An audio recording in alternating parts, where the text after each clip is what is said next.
ನಮಸ್ಕಾರ. ಮುಖ್ಯಾಂಶಗಳು. ಕೋವಿಡ್ ಪರಿಸ್ಥಿತಿ ಕುರಿತು ರಾಜ್ಯಪಾಲರೊಂದಿಗೆ ಉಪರಾಷ್ಟ್ರಪತಿ, ಪ್ರಧಾನಿ ಇಂದು ಸಮಾಲೋಚನೆ.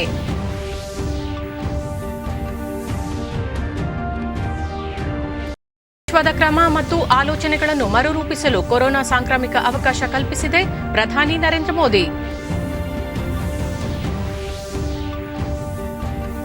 ಕೊರೋನಾ ಸೋಂಕು ಹೆಚ್ಚುತ್ತಿರುವ ಮಧ್ಯೆ ದೇಶಾದ್ಯಂತ ಲಾಕ್ಡೌನ್ ಹೇರುವ ಆಲೋಚನೆ ಸರ್ಕಾರದ ಮುಂದಿಲ್ಲ, ಸಚಿವೆ ನಿರ್ಮಲಾ ಸೀತಾರಾಮನ್.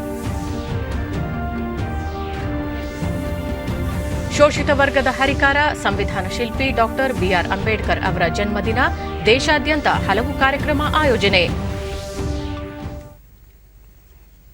ವಾರ್ತೆಗಳ ವಿವರ. ಕೋವಿಡ್-19 ಪರಿಸ್ಥಿತಿ ಕುರಿತು ಕೇಂದ್ರಾಡಳಿತ ಪ್ರದೇಶಗಳು ಸೇರಿದಂತೆ ವಿವಿಧ ರಾಜ್ಯಗಳ ರಾಜ್ಯಪಾಲರೊಂದಿಗೆ ಉಪರಾಷ್ಟ್ರಪತಿ ಎಂ ವೆಂಕಯ್ಯನಾಯ್ಡು ಮತ್ತು ಪ್ರಧಾನಿ ನರೇಂದ್ರ ಮೋದಿ ವಿಡಿಯೋ ಕಾನ್ಫರೆನ್ಸ್ ಮೂಲಕ ಇಂದು ಸಮಾಲೋಚನೆ ನಡೆಸಲಿದ್ದಾರೆ. ಕೋವಿಡ್-19ಕ್ಕೆ ಸಂಬಂಧಿಸಿದಂತೆ ರಾಜ್ಯಪಾಲರೊಂದಿಗೆ ನಡೆಸುತ್ತಿರುವ ಮೊದಲ ಸಮಾಲೋಚನೆ ಇದಾಗಿದೆ. ರಾಜ್ಯಗಳ ಮುಖ್ಯಮಂತ್ರಿಗಳೊಂದಿಗೆ ವರ್ಚುವಲ್ ಮೂಲಕ ಸಭೆ ನಡೆಸಿದ ಬೆನ್ನಲ್ಲೇ ಈ ಸಭೆ ನಡೆಯುತ್ತಿದೆ. ಮುಖ್ಯಮಂತ್ರಿಗಳೊಂದಿಗಿನ ಸಭೆಯಲ್ಲಿ ಯುದ್ದೋಪಾದಿಯಲ್ಲಿ ಕೋವಿಡ್ ತಡೆಗಟ್ಟಲು ನಾವೆಲ್ಲರೂ ಶ್ರಮಿಸಬೇಕು ಎಂದು ಪ್ರಧಾನಿ ಒತ್ತಿ ಹೇಳಿದ್ದರು. ಕೋವಿಡ್-19 ಸಾಂಕ್ರಾಮಿಕ ವಿಶ್ವದ ಕ್ರಮವನ್ನು ಮರುರೂಪಿಸಲು ಮತ್ತು ಆಲೋಚನೆಯಲ್ಲಿ ಸಮನ್ವಯ ಸಾಧಿಸುವ ಅವಕಾಶವನ್ನು ಸೃಷ್ಟಿಸಿದೆ ಎಂದು ಪ್ರಧಾನಿ ನರೇಂದ್ರ ಮೋದಿ ಅಭಿಪ್ರಾಯಪಟ್ಟಿದ್ದಾರೆ. ರೈಸೀನಾ ಸಂವಾದದ 6ನೇ ಆವೃತ್ತಿಯನ್ನು ವರ್ಚುವಲ್ ಮೂಲಕ ಉದ್ಘಾಟಿಸಿ ಮಾತನಾಡಿದ ಅವರು, ಎಲ್ಲರ ಸಹಕಾರವಿಲ್ಲದೆ ಮನುಕುಲವು ಸಾಂಕ್ರಾಮಿಕ ರೋಗವನ್ನು ಮಣಿಸಲು ಸಾಧ್ಯವಿಲ್ಲ. ಹಲವು ನಿರ್ಬಂಧಗಳ ನಡುವೆಯೂ ದೇಶ ಸುಮಾರು 80 ಇತರ ದೇಶಗಳಿಗೆ ಲಸಿಕೆ ಪೂರೈಸಿದೆ. ಈ ಸಂದಿಗ್ಧ ಪರಿಸ್ಥಿತಿಯಲ್ಲಿ ಭಾರತ ಮಾತುಕತೆಯ ಮೂಲಕ ಕೋವಿಡ್ ತಡೆಗಟ್ಟುವ ಕ್ರಮಗಳನ್ನು ಬೆಂಬಲಿಸುತ್ತಿದೆ ಎಂದು ಹೇಳಿದ್ದಾರೆ. ಹಸಿವು ಮತ್ತು ಬಡತನದ ಸಮಸ್ಯೆಗಳನ್ನು ಪರಸ್ಪರ ಸಹಕಾರದಿಂದ ಇತ್ಯರ್ಥಗೊಳಿಸುವಂತೆ ಜಾಗತಿಕ ನಾಯಕರಿಗೆ ಪ್ರಧಾನಿ ಕರೆ ನೀಡಿದ್ದಾರೆ. ಪ್ರಧಾನಿ ನರೇಂದ್ರ ಮೋದಿ ಅವರು ಕೆಲ ಹೊತ್ತಿನಲ್ಲೇ ವರ್ಚುವಲ್ ಮೂಲಕ ಭಾರತೀಯ ವಿಶ್ವವಿದ್ಯಾಲಯಗಳ ಒಕ್ಕೂಟದ 95ನೇ ವಾರ್ಷಿಕ ಸಭೆ ಮತ್ತು ಕುಲಪತಿಗಳ ರಾಷ್ಟ್ರೀಯ ವಿಚಾರ ಸಂಕಿರಣವನ್ನುದ್ದೇಶಿಸಿ ಭಾಷಣ ಮಾಡಲಿದ್ದಾರೆ. ಲೇಖಕ ಕಿಶೋರ್ ಮಕ್ವಾನಾ ಅವರು ರಚಿಸಿರುವ ಡಾಕ್ಟರ್ ಬಿಆರ್ ಅಂಬೇಡ್ಕರ್ ಅವರ ಕುರಿತ 4 ಕೃತಿಗಳನ್ನು ಪ್ರಧಾನಿ ಬಿಡುಗಡೆ ಮಾಡಲಿದ್ದಾರೆ. ಅಹಮದಾಬಾದ್ನ ಡಾಕ್ಟರ್ ಬಾಬಾ ಸಾಹೇಬ್ ಅಂಬೇಡ್ಕರ್ ಮುಕ್ತ ವಿಶ್ವವಿದ್ಯಾಲಯ ಆಯೋಜಿಸಿರುವ ಈ ಕಾರ್ಯಕ್ರಮದಲ್ಲಿ ಗುಜರಾತ್ ರಾಜ್ಯಪಾಲರು, ಮುಖ್ಯಮಂತ್ರಿ ಹಾಗೂ ಕೇಂದ್ರ ಶಿಕ್ಷಣ ಸಚಿವರು ಕಾರ್ಯಕ್ರಮದಲ್ಲಿ ಭಾಗಿಯಾಗಲಿದ್ದಾರೆ. ಭಾರತೀಯ ವಿಶ್ವವಿದ್ಯಾಲಯಗಳ ಒಕ್ಕೂಟ ದೇಶದ ಉನ್ನತ ಶಿಕ್ಷಣ ಸಂಸ್ಥೆಗಳ ಅತ್ಯಂತ ಪ್ರಮುಖ ಸಂಸ್ಥೆಯಾಗಿದೆ. ಎಐಯು ತನ್ನ ಹಿಂದಿನ ವರ್ಷದ ಸಾಧನೆಯನ್ನು ಪ್ರದರ್ಶಿಸಲು, ಹಣಕಾಸು ಸ್ಥಿತಿಗತಿಯನ್ನು ಮಂಡಿಸಲು ಮತ್ತು ಮುಂಬರುವ ಸಾಲಿನ ಯೋಜನಾ ಚಟುವಟಿಕೆಗಳನ್ನು ನಿಯೋಜಿಸುವ ಉದ್ದೇಶದಿಂದ ಇಂದು ಮತ್ತು ನಾಳೆ ತನ್ನ 95ನೇ ವಾರ್ಷಿಕ ಸಭೆಯನ್ನು ಆಯೋಜಿಸಿದೆ. ಅಲ್ಲದೆ ಕಳೆದ 1 ವರ್ಷದಿಂದ ನಡೆಸಿದ ವಲಯವಾರು ಕುಲಪತಿಗಳ ಸಭೆ ಮತ್ತು ಮತ್ತಿತರ ಸಮಾಲೋಚನೆಗಳ ಮೂಲಕ ವ್ಯಕ್ತವಾದ ಶಿಫಾರಸುಗಳನ್ನು ಸದಸ್ಯರೊಂದಿಗೆ ಚರ್ಚಿಸಲು ಈ ಸಭೆ ಉತ್ತಮ ವೇದಿಕೆಯಾಗಿದೆ. ಕುಲಪತಿಗಳ ರಾಷ್ಟ್ರೀಯ ವಿಚಾರ ಸಂಕಿರಣದಲ್ಲಿ ನೂತನ ರಾಷ್ಟ್ರೀಯ ಶಿಕ್ಷಣ ನೀತಿ 2020 ಜಾರಿಯಿಂದ ಭಾರತದ ಉನ್ನತ ಶಿಕ್ಷಣ ಪರಿವರ್ತನೆ ಕುರಿತು ಚರ್ಚೆ ನಡೆಯಲಿದೆ. हमसे जुड़ चुके हैं, आमंत्रित करते हैं प्रोफेसर डॉक्टर अमी Upadhyay, vice chancellor, Baba Saheb Ambedkar open university. ಈಗ ರೈಸೀನಾ ಸಂವಾದದ 6ನೇ ಆವೃತ್ತಿಯನ್ನು ವರ್ಚುವಲ್ ಮೂಲಕ ಪ್ರಧಾನಿ ಉದ್ಘಾಟಿಸಿ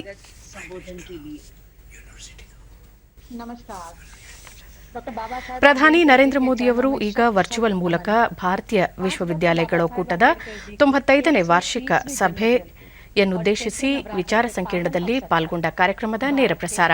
परम सम्मान्य प्रधानमंत्री श्री नरेंद्र भाई मोदी जी सरीखे जाज्वल्यमान व्यक्तित्व का स्वागत अपने मंच पर करते हुए doctor Baba Saheb Ambedkar open university का ज्योतिर्मय परिसर अपनी प्रदीप्ति के पराकाष्ठा पर पहुंच रहा है.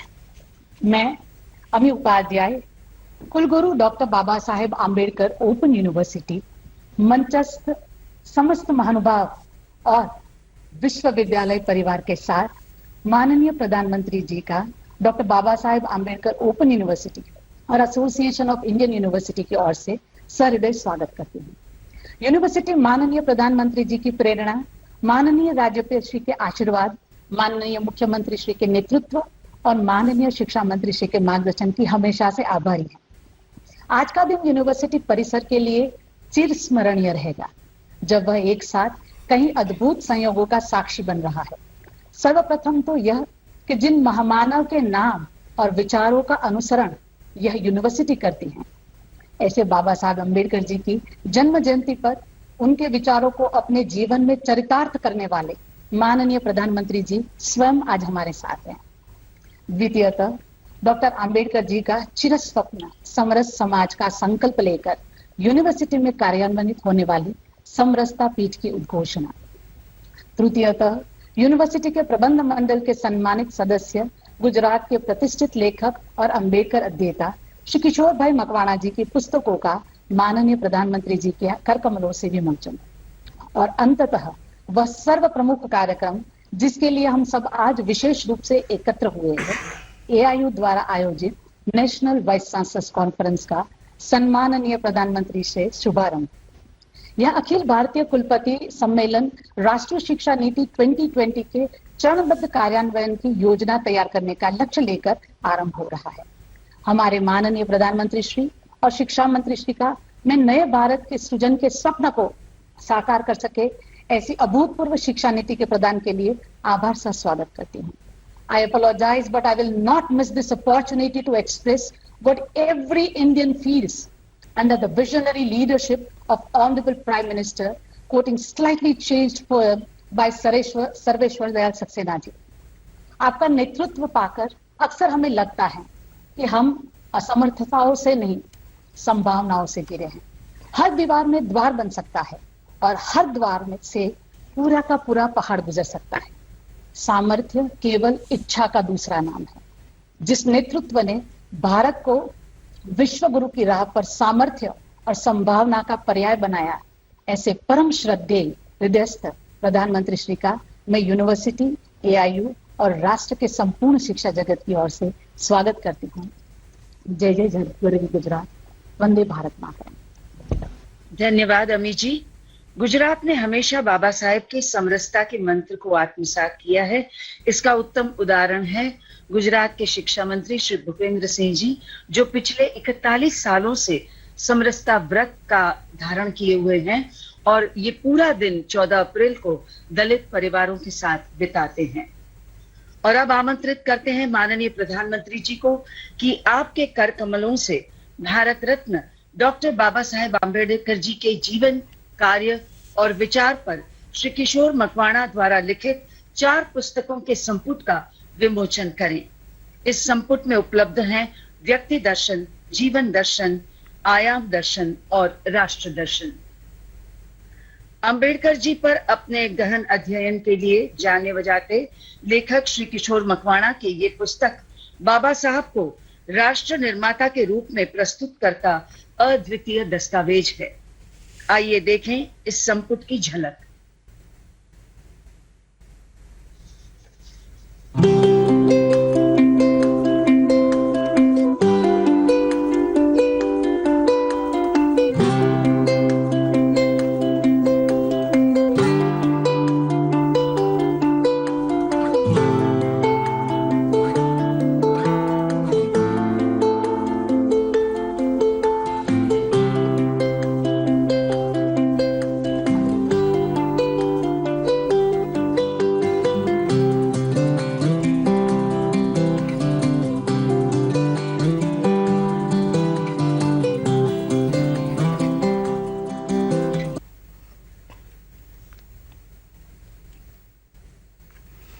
ರಾಜ್ಯದಲ್ಲಿ ಕೋವಿಡ್-19 ಸೋಂಕು ಪ್ರಕರಣ ಹೆಚ್ಚುತ್ತಿರುವ ಹಿನ್ನೆಲೆಯಲ್ಲಿ ನಿಯಂತ್ರಣ ಕ್ರಮಗಳ ಕುರಿತು ಮುಖ್ಯಮಂತ್ರಿ ಬಿಎಸ್ ಯಡಿಯೂರಪ್ಪ ಬೆಂಗಳೂರಿನಲ್ಲಿ ನಿನ್ನೆ ಹಿರಿಯ ಅಧಿಕಾರಿಗಳೊಂದಿಗೆ ಸಭೆ ನಡೆಸಿದರು. ಸಭೆಯಲ್ಲಿ ಮುಖ್ಯ ಕಾರ್ಯದರ್ಶಿ ಪಿ ರವಿಕುಮಾರ್, ಪೊಲೀಸ್ ಮಹಾನಿರ್ದೇಶಕ ಪ್ರವೀಣ್ ಸೂದ್ ಸೇರಿದಂತೆ ಸಾರಿಗೆ ಅಧಿಕಾರಿಗಳು ಉಪಸ್ಥಿತರಿದ್ದರು. ಈ ವೇಳೆ ಬಿಎಸ್ ಯಡಿಯೂರಪ್ಪ ಸೋಂಕು ನಿಗ್ರಹಕ್ಕೆ ರಾಜ್ಯದಲ್ಲಿ ಕೊರೋನಾ ಕರ್ಫ್ಯೂವನ್ನು ಮತ್ತಷ್ಟು ಬಿಗಿಗೊಳಿಸುವಂತೆ ಪೊಲೀಸರಿಗೆ ಸೂಚನೆ ನೀಡಿದರು. ಸೋಂಕು ಹೆಚ್ಚಳ ಪ್ರದೇಶಗಳಲ್ಲಿ ಪರೀಕ್ಷೆಗಳನ್ನು ಹೆಚ್ಚಿಸುವ ಜೊತೆಗೆ ಸೋಂಕಿತರ ಸಂಪರ್ಕದವರನ್ನು ಪತ್ತೆ ಹಚ್ಚಿ ಪರೀಕ್ಷೆಗೆ ಒಳಪಡಿಸುವಂತೆ ನಿರ್ದೇಶನ ನೀಡಿದರು. ರಾಜ್ಯದಲ್ಲಿ ಪರಿಸ್ಥಿತಿ ಅವಲೋಕಿಸಿ ಕೊರೋನಾ ಕರ್ಫ್ಯೂ ಮುಂದುವರೆಸುವ ಕುರಿತು ಕಾರ್ಯಪಡೆ ಅಭಿಪ್ರಾಯ ಪಡೆದು ನಿರ್ಧಾರ ಕೈಗೊಳ್ಳಲಾಗುವುದು ಎಂದರು. ರಾಜ್ಯದಲ್ಲಿ ಲಸಿಕೆಗೆ ಯಾವುದೇ ಕೊರತೆಯಾಗದಂತೆ ಅಗತ್ಯಕ್ಕೆ ತಕ್ಕಂತೆ ಆಸ್ಪತ್ರೆಗಳಿಗೆ ಪೂರೈಕೆ ಮಾಡಲು ಸೂಚನೆ ನೀಡಿದ ಅವರು ರೆಮ್ಡೆಸಿವಿರ್ ಔಷಧವನ್ನು ಖಾಸಗಿ ಆಸ್ಪತ್ರೆಗಳಿಗೂ ಒದಗಿಸಲು ನಿರ್ದೇಶನ ನೀಡಿದರು. ಮಾಸ್ಕ್ ಧರಿಸದವರ ವಿರುದ್ಧ ಕಠಿಣ ಕ್ರಮ ಕೈಗೊಳ್ಳುವುದರೊಂದಿಗೆ ಕೋವಿಡ್-19 ಮಾರ್ಗಸೂಚಿಗಳನ್ನು ಉಲ್ಲಂಘನೆ ಮಾಡುವವರ ವಿರುದ್ಧವೂ ಕ್ರಮ ಕೈಗೊಳ್ಳಲು ಹಿರಿಯ ಅಧಿಕಾರಿಗಳಿಗೆ ಸೂಚಿಸಿದರು. ಮುಷ್ಕರದ ಹಿನ್ನೆಲೆಯಲ್ಲಿ ರಾಜ್ಯಾದ್ಯಂತ ಸಾರಿಗೆ ಬಸ್ಗಳ ಮೇಲೆ ಕಲ್ಲು ತೂರಾಟ, ಹಾನಿ ಪ್ರಕರಣಗಳು ವರದಿಯಾಗುತ್ತಿದ್ದು, ತಪ್ಪಿತಸ್ಥರ ವಿರುದ್ಧ ನಿರ್ದಾಕ್ಷಿಣ್ಯ ಕ್ರಮ ಕೈಗೊಳ್ಳುವ ಜೊತೆಗೆ 6ನೇ ವೇತನ ಆಯೋಗ ಜಾರಿ ಮಾಡುವುದು ಅಸಾಧ್ಯ ಎನ್ನುವ ವಿಷಯವನ್ನು ನೌಕರರಿಗೆ ಮನದಟ್ಟು ಮಾಡಿಕೊಡಬೇಕು ಎಂದು ಸಾರಿಗೆ ಇಲಾಖೆಯ ಹಿರಿಯ ಅಧಿಕಾರಿಗಳಿಗೆ ಮುಖ್ಯಮಂತ್ರಿ ಸೂಚಿಸಿದರು. ಕೆಲಸಕ್ಕೆ ಹಾಜರಾಗುವ ನೌಕರರಿಗೆ ಸೂಕ್ತ ಭದ್ರತೆ ಒದಗಿಸುವಂತೆಯೂ ಅವರು ಇದೇ ವೇಳೆ ಅಧಿಕಾರಿಗಳಿಗೆ ಸೂಚಿಸಿದರು. ಇದಕ್ಕೂ ಮುನ್ನ ಸುದ್ದಿಗಾರರೊಂದಿಗೆ ಮುಖ್ಯಮಂತ್ರಿ ರಾಜ್ಯದಲ್ಲಿ ಕೋವಿಡ್-19 ಸೋಂಕು ಹೆಚ್ಚಾಗುತ್ತಿರುವ ಹಿನ್ನೆಲೆಯಲ್ಲಿ ಬಿಗಿ ಕ್ರಮಗಳನ್ನು ಕೈಗೊಳ್ಳುವ ಕುರಿತು ಇದೇ 17ರ ನಂತರ ವಿಧಾನಸಭೆ ವಿರೋಧ ಪಕ್ಷದ ನಾಯಕ ಸಿದ್ದರಾಮಯ್ಯ ಸೇರಿದಂತೆ ವಿವಿಧ ಪಕ್ಷಗಳ ನಾಯಕರ ಸಭೆ ಕರೆದು ಚರ್ಚಿಸಿ ಸೂಕ್ತ ನಿರ್ಧಾರ ಕೈಗೊಳ್ಳಲಾಗುವುದು ಎಂದು ತಿಳಿಸಿದರು. ಜನ ಸಹಕಾರ ಕೊಡಬೇಕು, ಅದು ಬಿಟ್ಟು ಬೇರೆ ಮಾರ್ಗ ಇಲ್ಲ. ಲಾಕ್ಡೌನ್ ಮಾಡದೆ ಉಳಿದೆಲ್ಲ ಬಿಗಿ ಕ್ರಮವನ್ನು ತಗೊಳ್ಬೇಕು ಅಂತ ಯೋಚನೆ ಮಾಡ್ತಾರೆ. ದೇಶದಲ್ಲಿ ಕೋವಿಡ್-19 ಪ್ರಕರಣಗಳು ಹೆಚ್ಚುತ್ತಿರುವ ನಡುವೆಯೂ ದೇಶಾದ್ಯಂತ ಯಾವುದೇ ಲಾಕ್ಡೌನ್ ಹೇರುವ ಆಲೋಚನೆ ಸರ್ಕಾರದ ಮುಂದಿಲ್ಲ ಎಂದು ಕೇಂದ್ರ ಹಣಕಾಸು ಸಚಿವೆ ನಿರ್ಮಲಾ ಸೀತಾರಾಮನ್ ಹೇಳಿದ್ದಾರೆ. ಆರ್ಥಿಕತೆಯನ್ನು ಇನ್ನಷ್ಟು ಸಂಕಷ್ಟಕ್ಕೆ ದೂಡಲು ಸರ್ಕಾರ ಬಯಸುವುದಿಲ್ಲ, ಬದಲಿಗೆ ಸ್ಥಳೀಯ ಮಟ್ಟದಲ್ಲೇ ಪ್ರತ್ಯೇಕತೆ ಮತ್ತು ಕ್ವಾರಂಟೈನ್ ಮಾದರಿಗಳ ಮೂಲಕ ಕೋವಿಡ್ 2ನೇ ಅಲೆಯನ್ನು ಸರ್ಕಾರ ನಿರ್ವಹಿಸಲಿದೆ ಎಂದಿದ್ದಾರೆ. ನಿನ್ನೆ ವಿಶ್ವ ಬ್ಯಾಂಕ್ ಸಮೂಹದ ಅಧ್ಯಕ್ಷ ಡೇವಿಡ್ ಮಲ್ವಾಸ್ ಅವರೊಂದಿಗಿನ ವರ್ಚುವಲ್ ಸಮಾಲೋಚನೆಯಲ್ಲಿ ಈ ಹೇಳಿಕೆ ನೀಡಿದ್ದಾರೆ. ಕೋವಿಡ್ ಸೋಂಕು ತಡೆಗಟ್ಟಲು ಈಗಾಗಲೇ ಪರೀಕ್ಷೆ, ಪತ್ತೆ, ಚಿಕಿತ್ಸೆ, ಲಸಿಕೆ ಹಾಗೂ ಸೂಕ್ತ ನಡಾವಳಿ ಮೂಲಕ ಕ್ರಮ ಕೈಗೊಳ್ಳಲು ಸೂಚಿಸಲಾಗಿದೆ ಎಂದರು.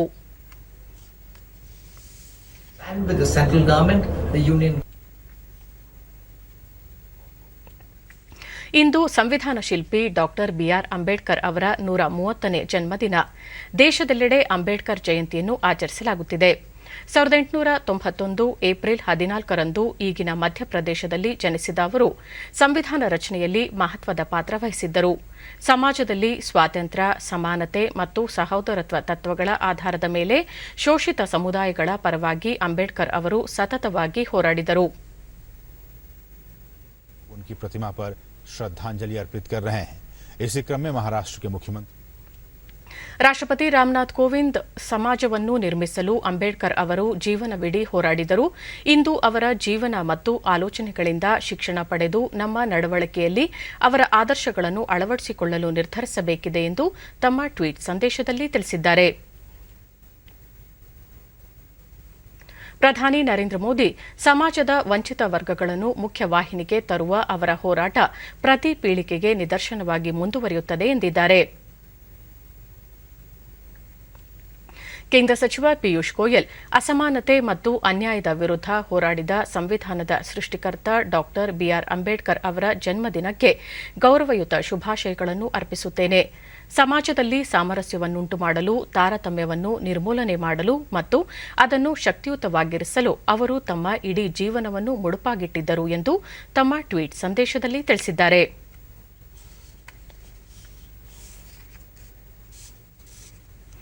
ಸಮಾಜ ಸುಧಾರಕ, ಶೋಷಿತ ವರ್ಗದ ಹರಿಕಾರ, ಸಂವಿಧಾನ ಶಿಲ್ಪಿ ಡಾ ಬಿಆರ್ ಅಂಬೇಡ್ಕರ್ ಅವರ 130ನೇ ಜನ್ಮದಿನದ ಹಿನ್ನೆಲೆ ಮುಖ್ಯಮಂತ್ರಿ ಬಿಎಸ್ ಯಡಿಯೂರಪ್ಪ ಸೇರಿದಂತೆ ನಾಡಿನ ಹಲವು ಗಣ್ಯರು ಟ್ವೀಟ್ ಮೂಲಕ ಅವರನ್ನು ಸ್ಮರಿಸಿದ್ದಾರೆ. ಮುಖ್ಯಮಂತ್ರಿ ಬಿಎಸ್ ಯಡಿಯೂರಪ್ಪ ಸಮಾಜದಲ್ಲಿ ಸ್ವಾತಂತ್ರ್ಯ, ಸಮಾನತೆಗಳನ್ನು ಪ್ರತಿಪಾದಿಸುವ ಜೊತೆಗೆ ಶೋಷಿತ ಸಮುದಾಯಗಳ ಪರವಾಗಿ ನಿರಂತರವಾಗಿ ಹೋರಾಡಿದ ಅಂಬೇಡ್ಕರ್ ಅವರ ಸಾಧನೆ ಮತ್ತು ದೇಶ ನಿರ್ಮಾಣದಲ್ಲಿ ಅವರ ಕೊಡುಗೆ ಚರಿತ್ರಾರ್ಹ ಎಂದು ಬಣ್ಣಿಸಿದ್ದಾರೆ. ಗೃಹ ಸಚಿವ ಬಸವರಾಜ ಬೊಮ್ಮಾಯಿ ಮಹಾನ್ ದಾರ್ಶನಿಕ, ಸಂವಿಧಾನ ಶಿಲ್ಪಿ, ಭಾರತ ರತ್ನ ಡಾ ಬಿಆರ್ ಅಂಬೇಡ್ಕರ್ ಅವರ ಜಯಂತಿಯಂದು ಗೌರವಪೂರ್ಣ ಪ್ರಣಾಮಗಳು ಎಂದು ಟ್ವೀಟ್ ಮಾಡಿದ್ದಾರೆ. ಸಚಿವ ಡಾ ಸುಧಾಕರ್ ಭಾರತೀಯ ಸಂವಿಧಾನದ ಪಿತಾಮಹ ಡಾ ಬಿಆರ್ ಅಂಬೇಡ್ಕರ್ ಅವರ ಜೀವನ ಹಾಗೂ ದೂರದೃಷ್ಟಿಯನ್ನು ಸ್ಮರಿಸೋಣ ಎಂದಿದ್ದಾರೆ. ವಿಧಾನಸಭೆಯ ಪ್ರತಿಪಕ್ಷ ನಾಯಕ ಸಿದ್ದರಾಮಯ್ಯ ಬಾಬಾ ಸಾಹೇಬರ ಹುಟ್ಟು ನಮ್ಮೆಲ್ಲರ ಹುಟ್ಟನ್ನು ಅರ್ಥಪೂರ್ಣಗೊಳಿಸಿ ನಮಗೆ ಸ್ವಾಭಿಮಾನ, ಸ್ವಾವಲಂಬನೆ ಮತ್ತು ಘನತೆಯ ಬದುಕು ದೊರೆಯುವಂತಾಗಿದೆ. ಅಂಬೇಡ್ಕರ್ ಅವರ ಹುಟ್ಟುಹಬ್ಬವನ್ನು ಅವರ ಚಿಂತನೆ, ಅರಿವಿನೊಂದಿಗೆ ನಮ್ಮೆಲ್ಲರ ಹುಟ್ಟುಹಬ್ಬವಾಗಿ ಆಚರಿಸೋಣ ಎಂದು ತಿಳಿಸಿದ್ದಾರೆ.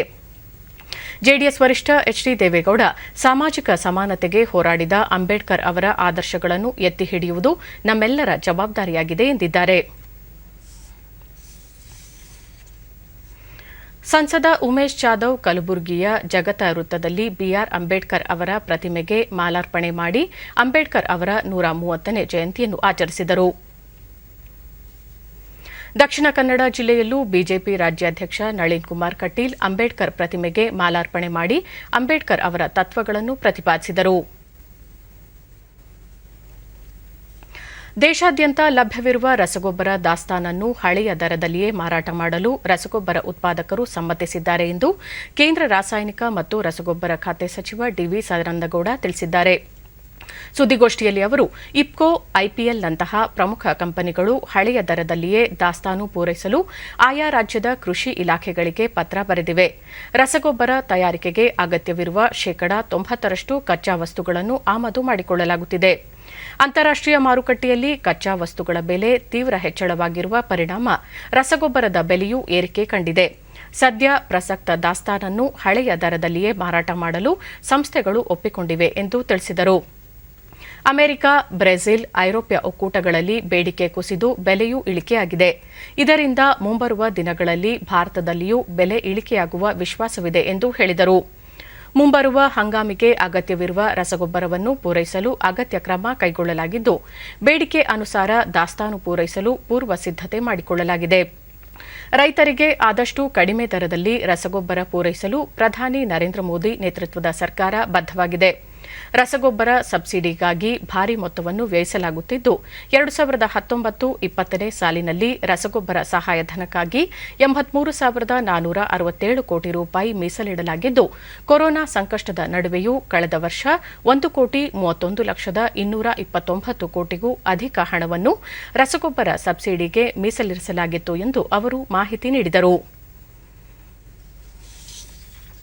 ಮಹಾರಾಷ್ಟದಲ್ಲಿ ತೀವ್ರವಾಗಿ ಹರಡುತ್ತಿರುವ ಕೋವಿಡ್ ಸೋಂಕನ್ನು ತಡೆಗಟ್ಟುವ ಸಂಬಂಧ ಇಂದು ರಾತ್ರಿ 8 ಗಂಟೆಯಿಂದ 15 ದಿನಗಳ ಕಾಲ ಕಠಿಣ ನಿರ್ಬಂಧ ವಿಧಿಸಲಾಗಿದೆ ಎಂದು ಮಹಾರಾಷ್ಟ ಮುಖ್ಯಮಂತ್ರಿ ಉದ್ದವ್ ಠಾಕ್ರೆ ತಿಳಿಸಿದ್ದಾರೆ. ವರ್ಚುವಲ್ ಮೂಲಕ ಅವರು ಪ್ರತಿದಿನ ರಾಜ್ಯದಲ್ಲಿ ಕೋವಿಡ್ ಸೋಂಕಿನ ಸಂಖ್ಯೆ ಹೆಚ್ಚಳವಾಗುತ್ತಿದೆ. ಇದರ ತಡೆಗೆ ರಾಜ್ಯಾದ್ಯಂತ ನಿಷೇಧಾಜ್ಞೆ ವಿಧಿಸಲಾಗಿದೆ. ಈ ಅವಧಿಯಲ್ಲಿ ಸ್ಥಳೀಯ ರೈಲು ಮತ್ತು ಬಸ್ ಸೇವೆಗಳು ಸ್ಥಗಿತಗೊಳಿಸಲಾಗುತ್ತದೆ. ಆದರೆ ಅಗತ್ಯ ಸೇವೆಗಳಿಗೆ ಮಾತ್ರ ಅನುವು ಮಾಡಿಕೊಡಲಾಗಿದೆ ಎಂದರು. ರಾಜ್ಯದಲ್ಲಿ ಆಮ್ಲಜನಕ ಕೊರತೆಯನ್ನು ತಗ್ಗಿಸಲು ಇತರ ರಾಜ್ಯಗಳಿಂದ ವಾಯುಪಡೆ ಮೂಲಕ ಆಮ್ಲಜನಕ ಪೂರೈಕೆಗೆ ಪ್ರಧಾನಿ ಅವರಿಗೆ ಮನವಿ ಮಾಡಿರುವುದಾಗಿ ತಿಳಿಸಿದರು. ಮಹಾರಾಷ್ಟದಲ್ಲಿ ಕಠಿಣ ನಿರ್ಬಂಧ ಹೇರಿರುವ ಹಿನ್ನೆಲೆಯಲ್ಲಿ ಕೂಲಿ ಕಾರ್ಮಿಕರು ನಿನ್ನೆಯಿಂದಲೇ ತಮ್ಮ ತಮ್ಮ ಊರುಗಳಿಗೆ ತೆರಳುತ್ತಿದ್ದಾರೆ. पार्क, जिम, स्पोर्ट्स कॉम्प्लेक्स बंद रहेंगे. फिल्मों ದೇಶದಲ್ಲಿ ಕಳೆದ 24 ಗಂಟೆಗಳಲ್ಲಿ 1,84,372 ಹೊಸ ಕೋವಿಡ್-19 ಪ್ರಕರಣಗಳು ಬೆಳಕಿಗೆ ಬಂದಿವೆ. 82,339 ಮಂದಿ ಚೇತರಿಸಿಕೊಂಡಿದ್ದು 1,027 ಮಂದಿ ಮೃತಪಟ್ಟಿದ್ದಾರೆ. ಇದರೊಂದಿಗೆ ದೇಶದಲ್ಲಿ ಒಟ್ಟು ಸೋಂಕಿತರ ಸಂಖ್ಯೆ 1,73,73,825ಕ್ಕೆ ಏರಿಕೆಯಾಗಿದೆ ಎಂದು ಕೇಂದ್ರ ಆರೋಗ್ಯ ಸಚಿವಾಲಯ ತಿಳಿಸಿದೆ. ಇದುವರೆಗೆ 1,23,36,036 ಮಂದಿ ಗುಣಮುಖರಾಗುವುದರೊಂದಿಗೆ ಚೇತರಿಕೆಯ ಪ್ರಮಾಣ ಶೇಕಡಾ 88.92ಕ್ಕೆ ಏರಿಕೆಯಾಗಿದೆ. ಒಟ್ಟು 13,65,704 ಸಕ್ರಿಯ ಪ್ರಕರಣಗಳಿದ್ದು ಶೇಕಡಾ 9.84ರಷ್ಟಿದೆ. ಇದುವರೆಗೆ 1,72,085 ಮಂದಿ ಮೃತಪಟ್ಟಿದ್ದು ಈ ಪ್ರಮಾಣ ಶೇಕಡಾ 1.24ರಷ್ಟಿದೆ. ದೇಶದಲ್ಲಿ ಕೊರೋನಾ ಸೋಂಕಿತರ ಪರೀಕ್ಷಾ ಸಾಮರ್ಥ್ಯದಲ್ಲಿ ಹೆಚ್ಚಳ ಮಾಡಲಾಗಿದೆ. ಇದುವರೆಗೆ 26,6,18,866 ಮಂದಿಗೆ ಪರೀಕ್ಷೆ ನಡೆಸಲಾಗಿದೆ ಎಂದು ಭಾರತೀಯ ವೈದ್ಯಕೀಯ ಸಂಶೋಧನಾ ಸಂಸ್ಥೆ ಐಸಿಎಂಆರ್ ತಿಳಿಸಿದೆ. ಸರ್ಕಾರಿ ಮತ್ತು ಖಾಸಗಿ ಪ್ರಯೋಗಾಲಯಗಳು ಸೇರಿದಂತೆ ನಿನ್ನೆ ಒಂದೇ ದಿನ 14,11,758 ಮಾದರಿಗಳ ಪರೀಕ್ಷೆ ನಡೆಸಲಾಗಿದೆ ಎಂದು ಐಸಿಎಂಆರ್ ಹೇಳಿದೆ. ದೇಶಾದ್ಯಂತ ಕೊರೋನಾ ಸೋಂಕು ಹರಡುವಿಕೆಯ ಪ್ರಮಾಣ ಹೆಚ್ಚಳವಾಗಿರುವುದಕ್ಕೆ ಕೇಂದ್ರ ಆರೋಗ್ಯ ಸಚಿವಾಲಯ ಕಳವಳ ವ್ಯಕ್ತಪಡಿಸಿದ್ದು, ಇದರ ನಿಗ್ರಹಕ್ಕೆ ಮತ್ತಷ್ಟು ಪರಿಣಾಮಕಾರಿ ಕ್ರಮಗಳನ್ನು ಕೈಗೊಳ್ಳುವ ಅಗತ್ಯವಿದೆ ಎಂದು ದೆಹಲಿಯಲ್ಲಿ ನಿನ್ನೆ ಸುದ್ದಿಗೋಷ್ಠಿ ನಡೆಸಿದ ಆರೋಗ್ಯ ಸಚಿವಾಲಯದ ಕಾರ್ಯದರ್ಶಿ ರಾಜೇಶ್ ಭೂಷಣ್, ಲಸಿಕೆ ಅಭಿಯಾನವನ್ನು ಚುರುಕುಗೊಳಿಸಲಾಗಿದ್ದು ವಿಶ್ವದಲ್ಲೇ ಭಾರತ ಮುಂಚೂಣಿಯಲ್ಲಿದೆ ಎಂದರು. ಇದುವರೆಗೂ 10.85 ಕೋಟಿಗೂ ಅಧಿಕ ಜನರಿಗೆ ಲಸಿಕೆ ನೀಡಲಾಗಿದ್ದು ರಾಜ್ಯಗಳಿಗೆ 13.11 ಕೋಟಿ ಡೋಸ್ ಲಸಿಕೆಗಳನ್ನು ರವಾನಿಸಲಾಗಿದೆ. 1.67 ಕೋಟಿ ಡೋಸ್ ಲಸಿಕೆ ರಾಜ್ಯಗಳಲ್ಲಿ ದಾಸ್ತಾನಿದ್ದು 2 ಕೋಟಿಗೂ ಅಧಿಕ ಡೋಸ್ ಇನ್ನು 2 ದಿನಗಳಲ್ಲಿ ರಾಜ್ಯಗಳಿಗೆ ತಲುಪಲಿವೆ. ದೇಶದ ಯಾವುದೇ ಭಾಗದಲ್ಲೂ ಲಸಿಕೆಗಳ ಕೊರತೆ ಉಂಟಾಗಿಲ್ಲ. ಲಸಿಕೆ ವ್ಯರ್ಥವಾಗದಂತೆ ನೋಡಿಕೊಳ್ಳಲು ಇದೇ ವೇಳೆ ರಾಜ್ಯಗಳಿಗೆ ಸೂಚನೆ ನೀಡಿದರು. अभी से लेकर अप्रैल माह के जो सप्लाई राज्य सरकारों को और संघ शासित क्षेत्रों को प्राप्त होगी वो 2,01,22,960 डोजेस की है. तो इससे ये स्पष्ट होता है कि समस्या बेहतर प्लानिंग की है, क्या डोजेस के अभाव की नहीं. और जो डेटा हमारे देश ಕೊರೋನಾ ನಿಯಂತ್ರಣ ಕ್ರಮಗಳ ಕುರಿತಂತೆ ಸುದ್ದಿಗೋಷ್ಠಿಯಲ್ಲಿ ಕೇಂದ್ರ ನೀತಿ ಆಯೋಗದ ಸದಸ್ಯ ಡಾ ವಿಕೆ ಪೌಲ್ ಆರೋಗ್ಯ ಇಲಾಖೆ ವತಿಯಿಂದ ಪರೀಕ್ಷಾ ಸಂಖ್ಯೆಯಲ್ಲಿ ಹೆಚ್ಚಳ ಮಾಡಿದ್ದು ಲಸಿಕೆ ಅಭಿಯಾನವನ್ನು ಚುರುಕುಗೊಳಿಸಲಾಗಿದೆ. ಇದರೊಂದಿಗೆ ನಾಗರಿಕರು ಸೋಂಕು ಹರಡದಂತೆ ಎಚ್ಚರಿಕೆ ವಹಿಸಬೇಕಿದೆ ಎಂದರು. ಲಸಿಕೆ ಉತ್ಸವದ ಮೂಲಕ ಕಳೆದ 2 ದಿನಗಳಿಂದ 45 ವರ್ಷ ಮೇಲ್ಪಟ್ಟವರಿಗೆ ಲಸಿಕೆ ನೀಡುವ ಕಾರ್ಯ ಚುರುಕುಗೊಳಿಸಲಾಗಿದ್ದು ನಿನ್ನೆ 40 ಲಕ್ಷಕ್ಕೂ ಅಧಿಕ ಮಂದಿಗೆ ಲಸಿಕೆ ನೀಡಲಾಗಿದೆ ಎಂದು ತಿಳಿಸಿದರು. how it has to be this opportunity has to be used and used expeditiously, quickly and comprehensively. और वो आपके सामने आएगा. तो स्पुतनिक भी वैक्सीन को देश में आना. ಕೊರೋನಾ ನಿಯಂತ್ರಣಕ್ಕೆ ಲಸಿಕಾ ಸಾಮರ್ಥ್ಯ ಹೆಚ್ಚಿಸುವ ಸಲುವಾಗಿ ವಿದೇಶಿ ಲಸಿಕೆಗಳನ್ನು ಬಳಸಿಕೊಳ್ಳಲು ಕೇಂದ್ರ ಸರ್ಕಾರ ಅನುಮೋದನೆ ನೀಡಿದೆ. ಕೊರೋನಾ ಲಸಿಕೆಗಳ ಸಂಗ್ರಹ, ವಿದೇಶಿ ಲಸಿಕೆಗಳ ಬಳಕೆಗೆ ಸಂಬಂಧಿಸಿದಂತೆ ನೀತಿ ಆಯೋಗದ ಸದಸ್ಯ ಡಾ ವಿಕೆ ಪೌಲ್ ಅಧ್ಯಕ್ಷತೆಯಲ್ಲಿ ನಡೆದ ಲಸಿಕೆ ಕುರಿತ ತಜ್ಞರ ಸಮಿತಿ ಸಭೆಯಲ್ಲಿ ಕೊರೋನಾ ನಿಯಂತ್ರಣಕ್ಕೆ ವಿದೇಶಿ ಲಸಿಕೆ ಬಳಸುವ ಕುರಿತಂತೆ ಕೇಂದ್ರ ಸರ್ಕಾರಕ್ಕೆ ಶಿಫಾರಸು ಮಾಡಿತ್ತು. ಈ ಶಿಫಾರಸನ್ನು ಪರಾಮರ್ಶಿಸಿದ ಕೇಂದ್ರ ಸರ್ಕಾರ ಇದರ ಬಳಕೆಗೆ ಅನುಮತಿ ನೀಡಿದೆ. ವಿಶ್ವ ಆರೋಗ್ಯ ಸಂಸ್ಥೆಯ ತುರ್ತು ಬಳಕೆ ಪಟ್ಟಿಯಲ್ಲಿ ವಿದೇಶಗಳಲ್ಲಿ ಉತ್ಪಾದನೆಯಾಗುವ ಕೊರೋನಾ ಲಸಿಕೆಯನ್ನು ದೇಶದಲ್ಲಿ ಬಳಕೆ ಮಾಡಲು ಅವಕಾಶ ನೀಡಬೇಕು. ಲಸಿಕೆಯ ಸುರಕ್ಷತೆಯನ್ನು ದೃಢಪಡಿಸಿಕೊಳ್ಳುವ ಸಲುವಾಗಿ ವಿದೇಶಿ ಲಸಿಕೆ ಪಡೆದ ಮೊದಲ 100 ಫಲಾನುಭವಿಗಳ ಮೇಲೆ 7 ದಿನಗಳ ಕಾಲ ನಿಗಾ ಇಡಬೇಕು ಎಂದು ತಜ್ಞರ ಸಮಿತಿ ಕೇಂದ್ರಕ್ಕೆ ಶಿಫಾರಸು ಮಾಡಿತು. ಈ ಶಿಫಾರಸಿಗೆ ಕೇಂದ್ರ ಸರ್ಕಾರ ಅನುಮೋದನೆ ನೀಡಿರುವುದರಿಂದ ಪ್ರಸ್ತುತ ದೇಶದಲ್ಲಿರುವ ಕೋವ್ಯಾಕ್ಸಿನ್ ಮತ್ತು ಕೋವಿಶೀಲ್ಡ್ನೊಂದಿಗೆ ವಿದೇಶಿ ಲಸಿಕೆಗಳು ಸಹ ದೇಶಕ್ಕೆ ಪ್ರವೇಶಿಸಲು ಅನುಕೂಲವಾಗಲಿದೆ. ಅಲ್ಲದೆ ಜನರಿಗೆ ಲಸಿಕೆ ಇನ್ನಷ್ಟು ಸುಲಭದಲ್ಲಿ ಲಭ್ಯವಾಗಲಿದೆ.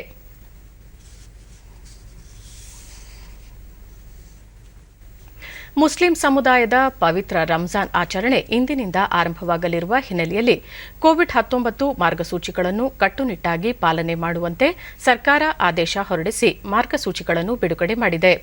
ಮಸೀದಿಗಳಲ್ಲಿ ಪ್ರಾರ್ಥನೆ ಸಂದರ್ಭದಲ್ಲಿ ಕಡ್ಡಾಯವಾಗಿ ವ್ಯಕ್ತಿಗತ ಅಂತರ ಕಾಪಾಡಿಕೊಳ್ಳುವುದು ಸೇರಿದಂತೆ ಆದಷ್ಟು ಕಡಿಮೆ ಸಂಖ್ಯೆಯಲ್ಲಿ ಪ್ರಾರ್ಥನೆ ಸಲ್ಲಿಸಲು ಸೂಚಿಸಿದೆ.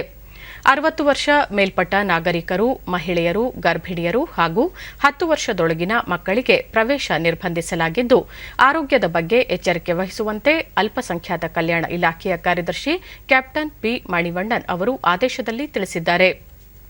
ಮಸೀದಿಗಳಲ್ಲಿ ಪ್ರಾರ್ಥನೆ ಸಲ್ಲಿಸುವ ಸಮಯದಲ್ಲಿ ಕಡ್ಡಾಯವಾಗಿ ಮಾಸ್ಕ್ ಧರಿಸಬೇಕು, 6 ಮೀಟರ್ ಅಂತರ ಕಾಪಾಡಿಕೊಳ್ಳಬೇಕು, ಗುಂಪು ಸೇರುವುದನ್ನು ನಿಯಂತ್ರಿಸಬೇಕು, ಮಸೀದಿಗೆ ಬರುವವರ ಥರ್ಮಲ್ ಸ್ಕ್ಯಾನಿಂಗ್ ಹಾಗೂ ಸ್ಯಾನಿಟೈಸರ್ಗಳ ಬಳಕೆಗೆ ಸ್ವಯಂ ಸೇವಕರನ್ನು ನಿಯೋಜಿಸುವುದು ಸೇರಿದಂತೆ 23 ನಿಯಮಗಳನ್ನು ಪಾಲಿಸುವಂತೆ ಸೂಚಿಸಲಾಗಿದೆ.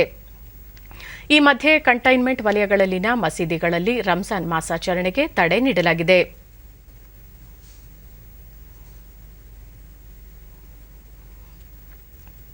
ರಂಜಾನ್ ಮಾಸದ ಅಂಗವಾಗಿ ಮುಸ್ಲಿಂ ಸಮುದಾಯಕ್ಕೆ ಪ್ರಧಾನಿ ನರೇಂದ್ರ ಮೋದಿ ಶುಭ ಕೋರಿದ್ದಾರೆ. ರಂಜಾನ್ ಮಾಸ ಆಚರಣೆ ಅಗತ್ಯವಿರುವ ಮತ್ತು ದೀನ ದಲಿತರಿಗೆ ಸೇವೆ ಸಲ್ಲಿಸುವ ಪ್ರಮುಖ ಸಂದೇಶವನ್ನು ಸಾರುತ್ತದೆ.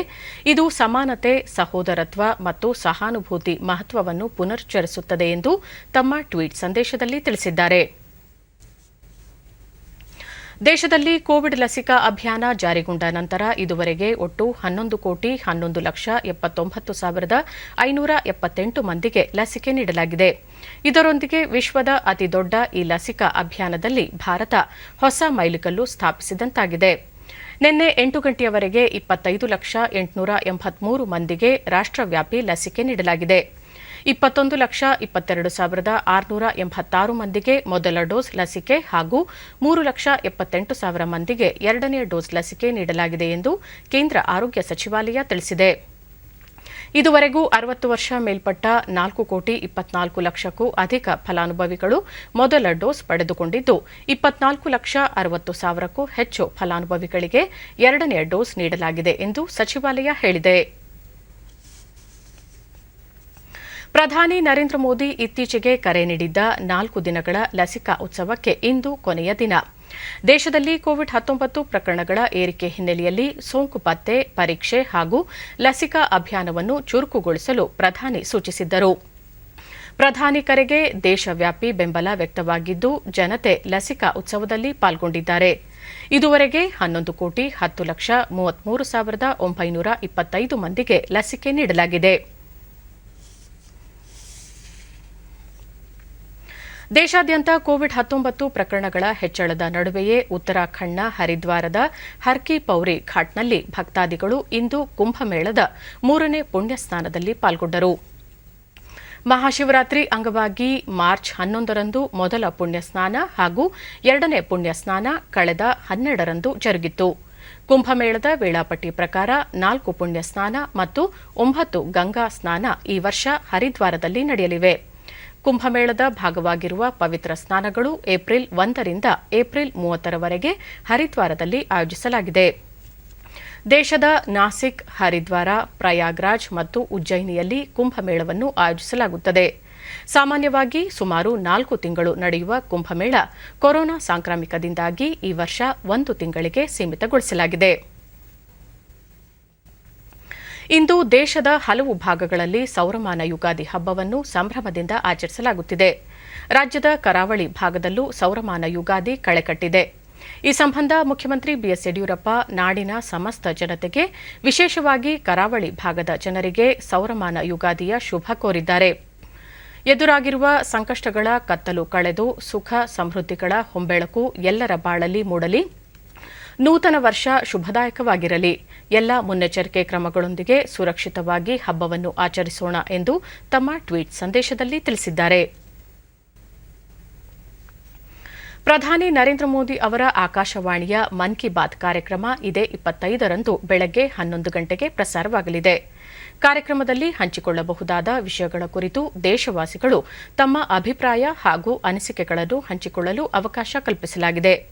ಇದು ಮನ್ ಕಿ ಬಾತ್ನ 76ನೇ ಆವೃತ್ತಿಯಾಗಿದ್ದು, ಜನರು ತಮ್ಮ ಅಭಿಪ್ರಾಯಗಳನ್ನು ನಮೋ ಆಪ್ ಮತ್ತು ಮೈಗೌ ಮುಕ್ತ ವೇದಿಕೆಯಲ್ಲಿ ಹಂಚಿಕೊಳ್ಳಬಹುದಾಗಿದೆ. ಜೊತೆಗೆ 1800117800 ಸಂಖ್ಯೆಗೆ ಉಚಿತ ಕರೆ ಮಾಡಿ ತಮ್ಮ ಸಂದೇಶವನ್ನು ಹಿಂದಿ ಅಥವಾ ಇಂಗ್ಲಿಷ್ನಲ್ಲಿ ಧ್ವನಿಮುದ್ರಿಸಬಹುದಾಗಿದೆ. ದೂರವಾಣಿ ಮಾರ್ಗಗಳು ಏಪ್ರಿಲ್ 22ರವರೆಗೆ ತೆರೆದಿರುತ್ತವೆ. ಜನರು 1922ಕ್ಕೆ ಮಿಸ್ಡ್ ಕಾಲ್ ನೀಡುವ ಮೂಲಕ ತಮ್ಮ ಮೊಬೈಲ್ಗೆ ಬರುವ ಎಸ್ಎಂಎಸ್ ಸಂಪರ್ಕದ ಮೂಲಕವೂ ನೇರವಾಗಿ ಪ್ರಧಾನಿಯವರಿಗೆ ತಮ್ಮ ಅನಿಸಿಕೆಗಳನ್ನು ಹಂಚಿಕೊಳ್ಳಬಹುದಾಗಿದೆ. ಕೊನೆಯಲ್ಲಿ ಮತ್ತೊಮ್ಮೆ ಮುಖ್ಯಾಂಶಗಳು. ಕೋವಿಡ್ ಪರಿಸ್ಥಿತಿ ಕುರಿತು ರಾಜ್ಯಪಾಲರೊಂದಿಗೆ ಉಪರಾಷ್ಟ್ರಪತಿ, ಪ್ರಧಾನಿ ಇಂದು ಸಮಾಲೋಚನೆ.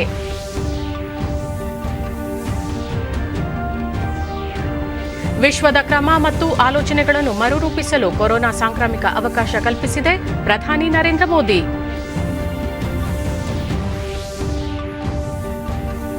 ಕೊರೋನಾ ಸೋಂಕು ಹೆಚ್ಚುತ್ತಿರುವ ಮಧ್ಯೆ ದೇಶಾದ್ಯಂತ ಲಾಕ್ಡೌನ್ ಹೇರುವ ಆಲೋಚನೆ ಸರ್ಕಾರದ ಮುಂದಿಲ್ಲ, ಸಚಿವೆ ನಿರ್ಮಲಾ ಸೀತಾರಾಮನ್.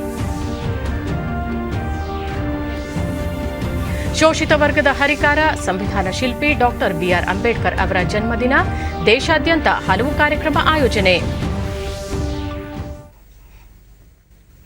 ನಮ್ಮ ವಾರ್ತಾ ಪ್ರಸಾರವನ್ನು ನೀವು ಡಿಡಿ ಚಂದನ ನ್ಯೂಸ್ ಯೂಟ್ಯೂಬ್ ಚಾನೆಲ್ನಲ್ಲೂ ವೀಕ್ಷಿಸಬಹುದು. ವೀಕ್ಷಕರೇ, ಈಗ ನಾನು ಸ್ಟುಡಿಯೋದಿಂದ ತೆರಳುತ್ತಿರುವ ಕಾರಣ ಮಾಸ್ಕ್ ಧರಿಸುತ್ತಿದ್ದೇನೆ.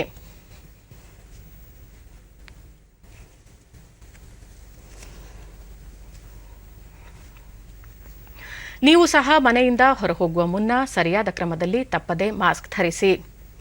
ವ್ಯಕ್ತಿಗತ ಅಂತರ ಕಾಪಾಡಿಕೊಳ್ಳುವುದರೊಂದಿಗೆ ನೀವು ಸುರಕ್ಷಿತವಾಗಿರಿ, ನಿಮ್ಮವರನ್ನು ಸುರಕ್ಷಿತವಾಗಿರಿಸಿ. ನೈರ್ಮಲ್ಯಕ್ಕೆ ಆದ್ಯತೆ ನೀಡುವುದರ ಜೊತೆಗೆ ಸೋಂಕು ತಡೆಗೆ 45 ವರ್ಷ ಮೇಲ್ಪಟ್ಟ ಎಲ್ಲರೂ ಕೋವಿಡ್-19 ಲಸಿಕೆ ಪಡೆಯಿರಿ. ನಮ್ಮ ಮುಂದಿನ ವಾರ್ತಾ ಪ್ರಸಾರ ಮಧ್ಯಾಹ್ನ 1 ಗಂಟೆಗೆ. ನಮಸ್ಕಾರ.